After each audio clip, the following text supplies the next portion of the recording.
వీటన్నిటికీ మళ్ళీ ఈ మధ్య రీసెంట్ గా కూడా పాస్పోర్ట్ నాకు 1 సంవత్సరం ఇస్తే సరిపోలేదు, 5 ఏళ్ళు నాకు కావాలి పర్మిషన్ అని చెప్పి ఆయన కూడా కోర్టుకు వెళ్ళాడు, తెచ్చుకున్నాడు. అది ఓకే.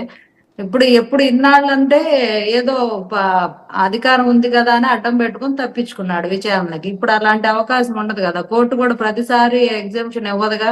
మొన్నటి వరకు అంటే పవర్ లో ఉన్నారు కాబట్టి ఎగ్జామ్షన్ ఇచ్చింది. ఇప్పుడు ఖచ్చితంగా హాజరవ్వాల్సిందే, వాళ్ళు పిలిచినప్పుడు వెళ్లాల్సిందే, ఆ విచారణలో ఎదుర్కోవాల్సిందే. ఆయన ఒక మాజీ సీఎం అయినా ఆరోపణలు ఎదుర్కొంటున్న వ్యక్తిగా ఆయనకుండే ఆయనకుండే చార్ట్ ఆయనకుంది. ఎన్ని కేసులు ఉన్నాయి ఏంటి, ఆయనకున్న రికార్డు ఎవరికి లేదనుకుంటా నాకు తెలిసి ఈ ప్రపంచంలో.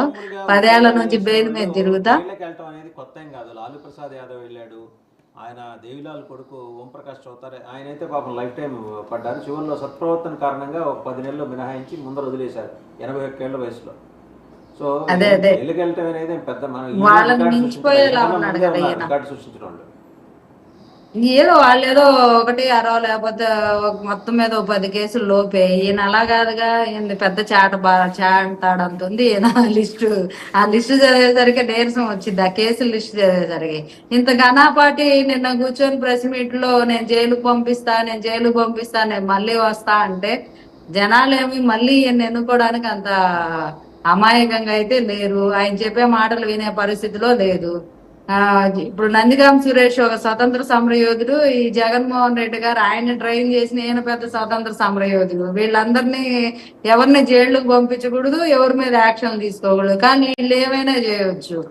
బోట్ల ద్వారా బ్యారేజ్ని బగల కొట్టేయచ్చు, గులకరాళ్ళు వేయించుకోవచ్చు, కోడికత్తితో డ్రామాలు వేయచ్చు, బాబాయిని గొడ్డలు పోటేయచ్చు, అక్రమంగా అరెస్టులు చేయొచ్చు, హౌస్ అరెస్టులు చేయొచ్చు, బయటకు వెళ్ళకూడదు, కారు ఎక్కకూడదు, కారు తెగకూడదు, కారు రోడ్డు మీద నడవకూడదు, ఎవరిని మాట్లాడనొచ్చాలి. 5 సంవత్సరాలు రోడ్ల మీద అందరిని సామాన్యులు సైతం ఎంత ఇబ్బంది పెట్టాడు.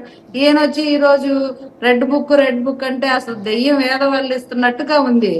అసలు రెడ్ బుక్ తీసిందే ఆయన కదా, ఆయన దానికి పాడిందే ఆయన.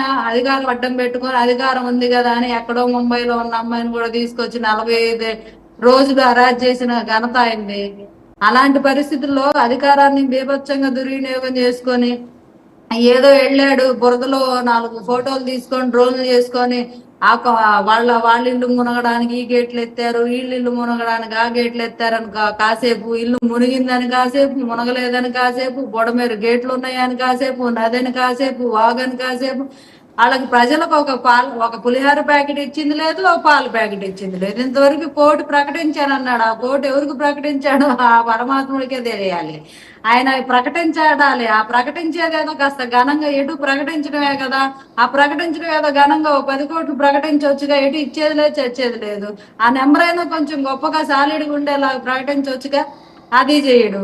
ఏదో కోటి అన్నాడు, ఆ కోటికి దిక్కు దివాణా లేదు ఇంతవరకు. పవన్ కళ్యాణ్ గారు 6 కోట్లు ప్రకటించారు. తెలంగాణలో వెళ్ళి 1 కోటి రూపాయలు చెక్ ఇచ్చాడు, ఇక్కడ ముఖ్యమంత్రి గారు 1 కోటి రూపాయలు చెక్ ఇచ్చారు, 400 పంచాయతీకి లక్ష చొప్పున 6 కోట్లు.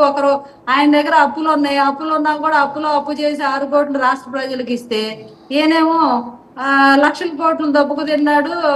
1 కోటి రూపాయలు ఇవ్వడానికి కూడా ఇంతవరకు మనసు రాలా. ఎప్పుడో తిత్లీ తుఫాన్ అప్పుడు ప్రకటించాడు 1 కోటి రూపాయలు, అది కూడా అంతవరకు ఈలేలే. మరి అదే ఈయన ఇప్పుడు ఈ వరదకు ప్రకటించింది, ఇంకెన్ని వరదలు రావాలి.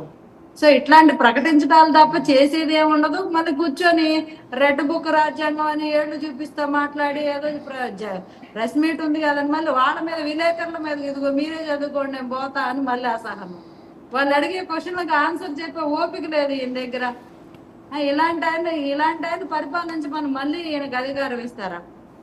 వీళ్ళ పేటీఎం బ్యాచ్ ఏమో సోషల్ మీడియాలో అన్న తోపు, అన్న తురుము, అన్న సింహం అన్నది. ఈయనేదో పెద్ద స్వతంత్ర సమరయోధుడు. మరి భారతదేశాన్ని స్వతంత్రం తెచ్చాడు బ్రిటిషర్తో పోరాడి.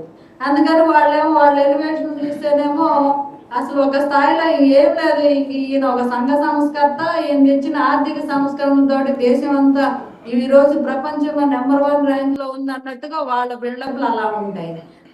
ఒకవైపునేమో ఈయన వచ్చి బయటకు వచ్చి నాలో సింహాన్ని నిద్ర లేపమాకండి, నేను వస్తే జైల్లో పెడతా, జైలు జరిపో అండమాన్ పంపిస్తా అంటాడు.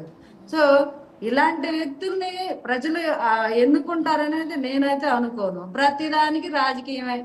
బురద రాజకీయం చేస్తాడు, ప్రజలకు పనికొచ్చే పని ప్రతిపక్షంగా ఒకటైనా చేశాడా? ఇంత వరదలో కూడా రాజకీయం చేసుకోవాలని చూసుకున్నాడు కానీ ప్రజలను రక్షిద్దాం. కనీసం వాళ్ళ పార్టీ కార్యకర్తలు కానీ లీడర్స్ కానీ వెంకటేశ్వర రెడ్డి గారు ఎన్ఆర్ఐ ఏమంటారో విభాగం చూద్దామండి. ఉంది, అన్ని ఎందుకంటే విభాగాలు ఉన్నాయి అన్నారు. ఒక్కడన్నా వచ్చి పని చేసింది లేదు శివపాల్ గారు, ప్రజలకి. వెంకటేశ్వర రెడ్డి గారు ఏమంటారు ఒకసారి చూద్దాం. వెంకటేశ్వర రెడ్డి గారు, ఈ ప్రత్యేక కోర్టు, ప్రజాపతుల ప్రత్యేక కోర్టు 5 ఏళ్ళు ఇచ్చింది, బట్ ఒక 174 కండిషన్లు పెట్టింది అందులో. ఈ మాల్ చూస్తే పొద్దున ఒకసారి, సాయంత్రం ఒకసారి, వారంలో 4 రోజులు కనీసం అటెండ్ అవ్వాల్సిన పరిస్థితి ఆయనకి అక్కడే ఉంది. అంటే ఈ has to stay permanently to Vijayawada. మధ్యలో అటు ఇటు తిరిగే పరిస్థితి కూడా లేదు. అన్ని ఉక్కిరి బిక్కిరి చేసే కేసులు అక్కడ రెడీగా ఉన్నాయి. ఎవరో ఒకళ్ళు పరువు నష్టం అంటారు, వేస్తారు. మన నారాయణ గారు వేశారు, నారాయణ అనిపించారు. ఇప్పుడు ఇంకెవరు కొత్త వాళ్ళందరూ